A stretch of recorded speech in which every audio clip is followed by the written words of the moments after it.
En estos momentos vamos a escuchar la palabra de Dios. Dispón tu corazón para que el mensaje llegue hasta lo más profundo de tu ser.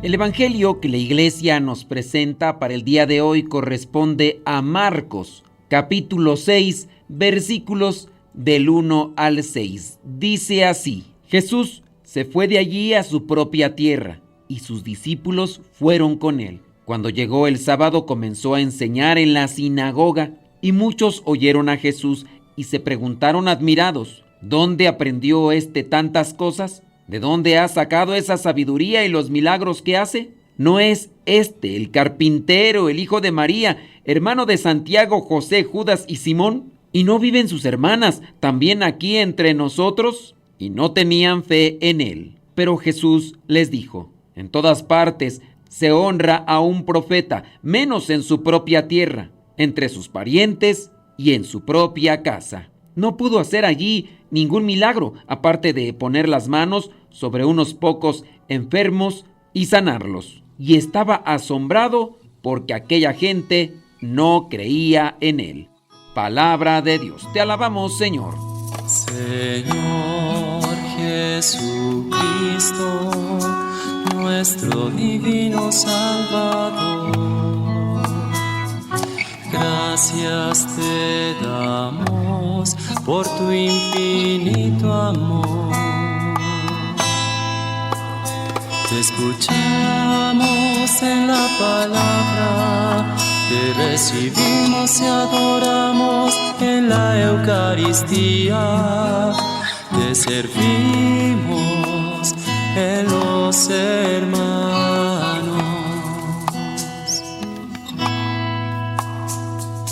Que seamos misioneros como lo quieres tú, enseñando a los hombres el fuego de tu amor. Vamos a reflexionar 5 puntos de este evangelio. Comienza en el versículo 1. Jesús se fue de allí, donde estaba, a su propia tierra, y sus discípulos fueron con él. Cuando llegó el sábado, comenzó a enseñar en la sinagoga. Primer punto: anunciar a Dios se hace adentro y afuera.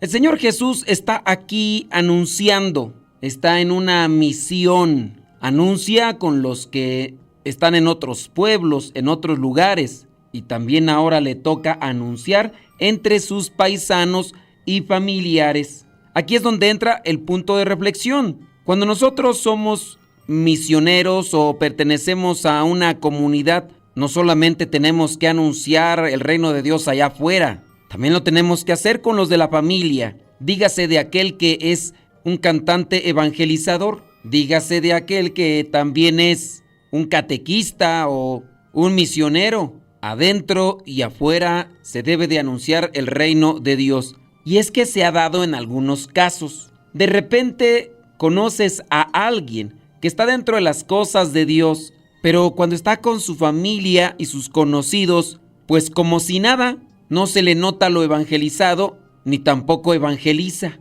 Me tocó conocer a un cantante evangelizador que cuando está ante el micrófono, cantando y alabando a Dios, inspira, anima para seguir a Dios. Pero ya cuando está debajo de un escenario y no hay la gente que antes le estaba aplaudiendo, su forma de hablar, su forma de expresarse no corresponde a lo que estaba diciendo o anunciando cuando estaba arriba de la tarima. Y a veces así pasa. El catequista, el que pertenece a un grupo, dígase liturgia, dígase movimiento, dígase cursillos, dígase adoración, dígase cualquiera, cuando está en el grupo o en el apostolado, son un pan de Dios. La catequista hablando de amor, caridad, fe, pero cuando llega a la casa, los improperios, las maldiciones, los arrebatos y todas las cosas que son contrarias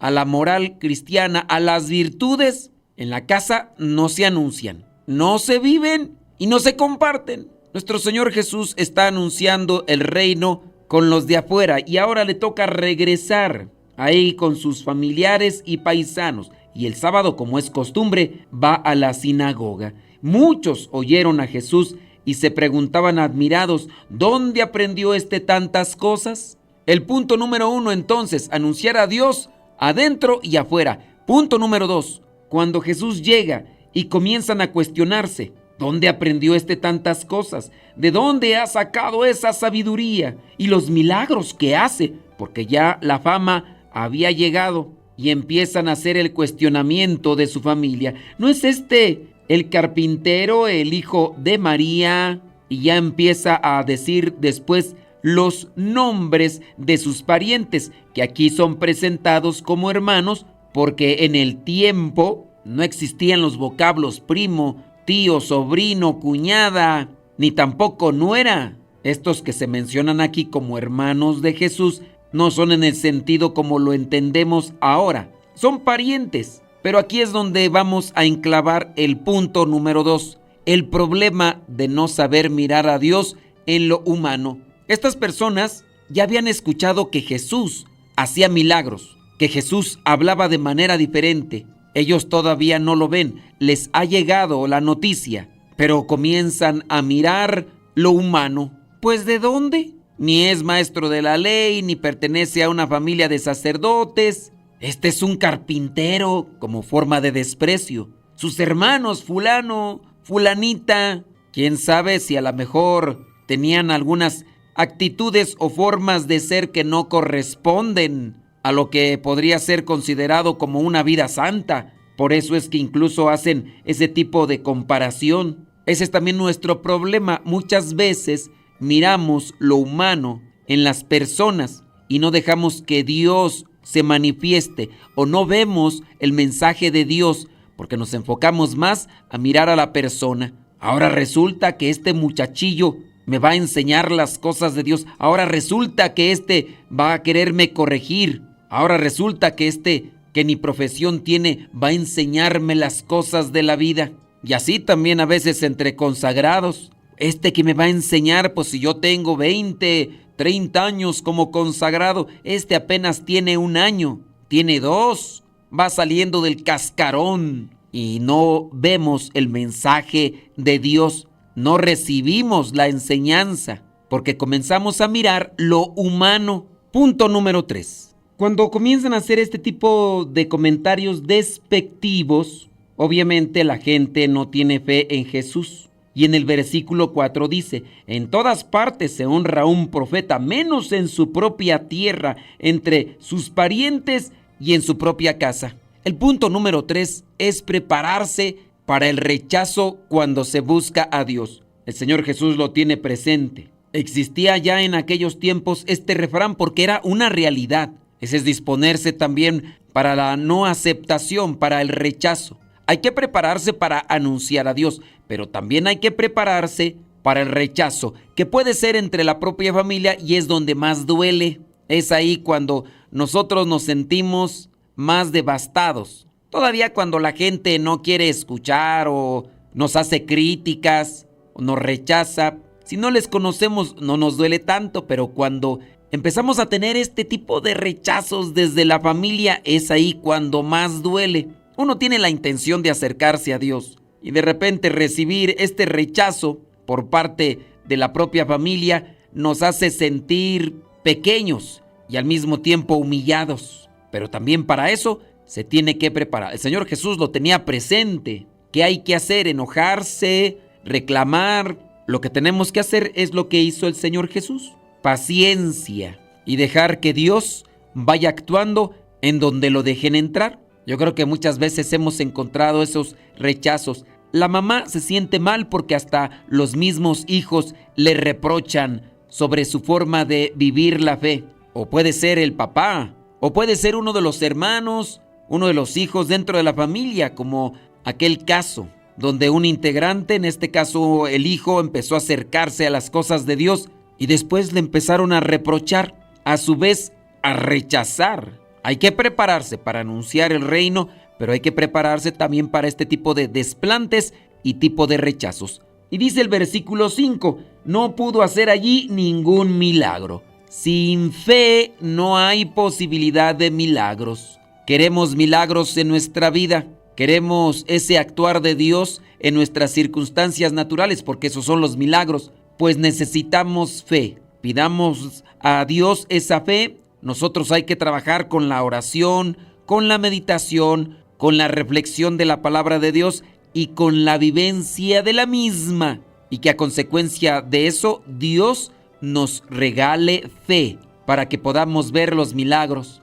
Yo a veces quisiera ver milagros. Llegan personas enfermas, me piden que haga oración por ellas, que les imponga las manos. Y yo quisiera que en ese rato esas personas quedaran sanas. Vienen personas con el corazón destrozado por situaciones familiares, matrimoniales. Me piden que haga oración por ellas y cómo quisiera poderles sanar su corazón en ese momento con esa oración para que se fueran felices y contentas las personas. Me hace falta fe para poder ver los milagros. Pero estamos en el camino. Dice en el versículo 6 que Jesús estaba asombrado porque aquella gente no creía en él. Los demás sí, lo buscaban tanto que a veces ni oportunidad tenía de comer. Tenía que andarse escondiendo o subiendo a una barca para poder comer. Y ahí con los parientes, con los paisanos, con la familia, no pudo hacer milagros. Hay asombro. Y ahí es donde vamos a anclar el punto número 5. Jesús tiene clara la misión y lo que le toca es seguir adelante anunciando aunque no haya la respuesta. Pues muchas veces nosotros nos desanimamos, no vemos frutos, no vemos respuesta y podemos decir ya no sigo adelante. ¿Para qué seguir anunciando? No están las cosas que yo quisiera. Tener clara la misión y seguir adelante. Muchas veces nuestra misión no es propia y únicamente para ayudar a los demás, es para ayudarnos nosotros. Mientras nosotros no nos dejemos envolver por el mundo, tenemos la esperanza de poder seguir caminando. Estas situaciones le pasaron al Señor Jesús. Con mayor razón nos va a pasar o nos puede pasar a nosotros cuando hemos decidido seguirle. Que el Espíritu Santo nos dé fortaleza, nos dé paciencia y nos dé sabiduría para saber trabajar estas cuestiones. La bendición de Dios Todopoderoso, Padre, Hijo y Espíritu Santo, descienda sobre cada uno de ustedes y les acompañe siempre. Soy el Padre Modesto Lule de los Misioneros Servidores de la Palabra. Vayamos a vivir el Evangelio. Lámpara es tu palabra para mis pasos, luz en mi sendero. Lámpara es tu palabra para mis pasos, luz en mi sendero. Luz, tu palabra es la luz. Luz, tu palabra es la luz.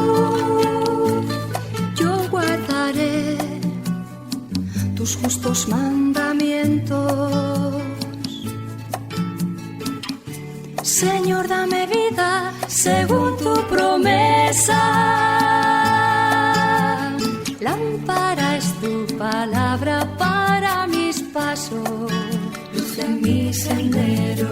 Lámpara es tu palabra para mis pasos, luz en mi sendero. Tu palabra es la luz, luz, tu palabra es la luz. Mi vida, Señor, está siempre en peligro. Señor, sal al camino e invítanos de nuevo a trabajar en tu viña. Señor, sal al camino e invítanos de nuevo a trabajar en tu viña. No importa a qué hora, no importa a qué precio, nuestra paga eres tú y tu reino, y tu reino. Los primeros serán últimos, los últimos serán primeros. Señor, sal al camino, e invítanos de nuevo a trabajar en tu viña. Señor, sal al camino, e invítanos de nuevo a trabajar en tu viña. No importa a qué hora, no importa a qué precio,